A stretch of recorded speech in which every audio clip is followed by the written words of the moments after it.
Europe. Alors dans le village média, la vie n'est pas un long fleuve tranquille.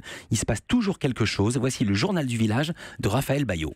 Bonjour Philippe, bonjour à tous. Alors aujourd'hui, il sera question de bilan, de saisine et de ch'timi. Mais non, ne fuyez pas, ça va être sympa, à commencer par les audiences. Allez, ce matin, on ressort le slogan qu'on a inventé chez Village Média, ton plus vieux téléviseur heureux.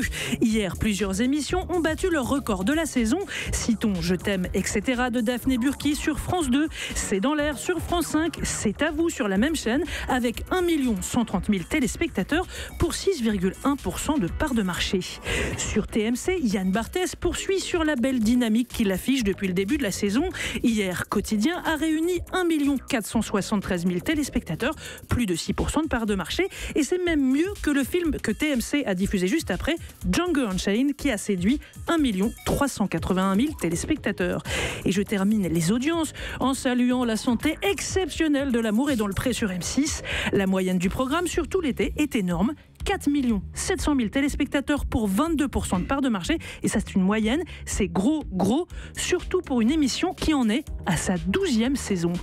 Village Média sur Europe 1, le journal du village. Aujourd'hui, nous sommes le mardi 3 octobre, un mois pile après la rentrée télé. Oui, et du coup, les chaînes en profitent toujours pour communiquer à fond, j'allais dire à donf, enfin, quand elles réussissent, bien sûr. Ce matin, par exemple, en page 5 de Libération, vous verrez une énorme pub pour la matinale de BFM TV, record plus 18% en un an. Et c'est vrai que la chaîne Info a de quoi se réjouir. En un an, sa part d'audience moyenne, si on prend toutes les émissions, est passée de 2,1 à 2,7%. Donc c'est des petits chiffres, donc dès qu'il y a un écart, ça veut dire une grosse progression. Là, une progression de presque 29%.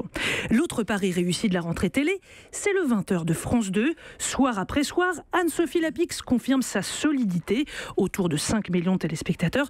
Et j'en profite pour vous annoncer qu'elle fera sa première grande interview bilan dans Village Média. On est très fiers, et ce sera mardi prochain. Alors ça, c'est pour ce qui marche, mais le temps de cerveau disponible du téléspectateur n'est pas extensible. Il y a quand même de fait des nouvelles émissions qui ont peine, comme on dit pudiquement, à trouver leur public. Oui, alors on peut citer William à midi sur C8 ou sur France 2, le 19h le dimanche de Laurent Delahousse, qui ne fait pas tout à fait encore les scores escomptés par la chaîne. Et je voulais vous faire un petit focus sur l'info du vrai sur Canal+. Plateau calqué sur C'est dans l'air, Miss Météo, qui fait son sketch sans public, pas ou peu de nouveautés pour une émission qui devait faire oublier le grand journal.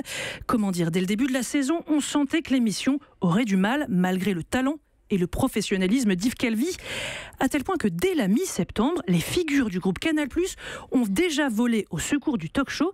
Écoutez Cyril Hanouna chez nous dans Village Média le 11 septembre dernier. Moi, je pense qu'Yves Calvi sera... Là, il est entre 150 et 200 000 téléspectateurs. Il sera à 300 000, je vous le dis, début octobre. Début octobre, 300 000 voilà, on fait le pari. Ouais. Voilà, je vous le dis. Voilà, on est début octobre, donc on a regardé les 300 000, on n'y est pas. Pendant tout le mois dernier, l'émission a oscillé entre 150 et 160 000 téléspectateurs. Mais hier, signe rassurant, l'audience est remontée à 262 000 téléspectateurs. Joli bond qui s'explique par des ajustements sur le conducteur de l'émission. Et aussi par le mauvais temps, la pluie arrive, vous en avez parlé tout à l'heure. Raphaël, alors on passe à l'autre actu média, les suites du face-à-face Christine Angot, Sandrine Rousseau dans l'émission On n'est pas couché. Oui, hier, il y a eu un rebondissement important. Marlène Schiappa, très choquée par la séquence, a saisi le CSA. Elle s'est même fendue d'une longue lettre adressée à Olivier Schramek. La secrétaire d'État chargée de l'égalité femmes-hommes demande au président du CSA de regarder attentivement l'émission de Laurent Ruquier.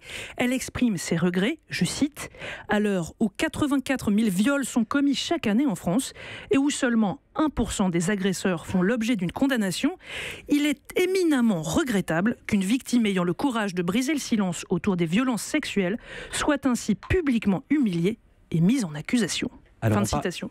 On parle de droits des femmes, Raphaël, et vous voulez nous dire un mot d'une initiative. Oui, saviez-vous que dans le monde, 62 millions de filles n'ont pas accès à l'école. Alors cette année, la Fondation Elle et Hachette Roman vont publier un livre intitulé Girl Rising, du nom de ce mouvement qui milite pour l'éducation des jeunes filles. Je vous en parle pour deux raisons. D'abord parce que mercredi prochain, c'est la journée internationale des droits de la petite fille. Et en deux. Je vous en parle aussi parce qu'on peut toutes participer à une campagne virale pour soutenir Girl Rising. C'est très dur à dire en français. Il faut le faire en anglais, il faut dire Girl Rising, un peu comme ça. Faites-le en anglais. Voilà. Alors comment faire? C'est simple. Vous postez une photo de vous enfant sur les réseaux sociaux avec le hashtag 62 millions filles et en légende, vous mettez une définition de ce que représente pour vous l'éducation. Je l'ai fait ce matin sur notre compte Twitter. Évidemment, ça marche que si vous êtes une femme, Philippe. Vous pouvez pas le faire, par exemple. Je vais pas le faire. Mais en revanche, vous allez nous parler d'un programme qu'on adore ici, dans Village Média, pour refermer ce journal. Oui, ce soir sur France 3 en prime time, c'est le retour de Capitaine Marlowe. La dernière fois que cette fiction signée José Dayan a été diffusée, France 3 a réuni 6 300 000 téléspectateurs, excusez du peu. Ce matin, je voulais vous parler de Corinne Maziero, l'actrice hors norme qui joue le Capitaine Marlowe. Elle ne fait rien comme tout le monde. Par exemple, elle pose en une de Télé 7 jours sans maquillage ni retouche. Dans Téléstar, oui, j'ai de saines lectures, elle balance sans ciller qu'elle a connu la drogue et la prostitution avant de découvrir le théâtre à 28 ans. Écoutez aussi ceci, sa réaction quand elle apprend que les lecteurs du même journal ont élu Capitaine Marlowe série de l'année. C'était il y a quelques jours au Festival de la Fiction de La Rochelle. Comme ça, à chaud, une réaction quoi. Ouais, j'ai gagné, j'ai gagné, j'ai gagné.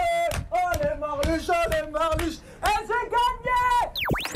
Voilà, mais Corinne Maziero, c'est aussi un génie du comique de situation. José Dayan me l'a confirmé hier. Elle est capable d'improviser beaucoup de répliques, notamment celle-ci, qu'elle a inventée spontanément en plein tournage.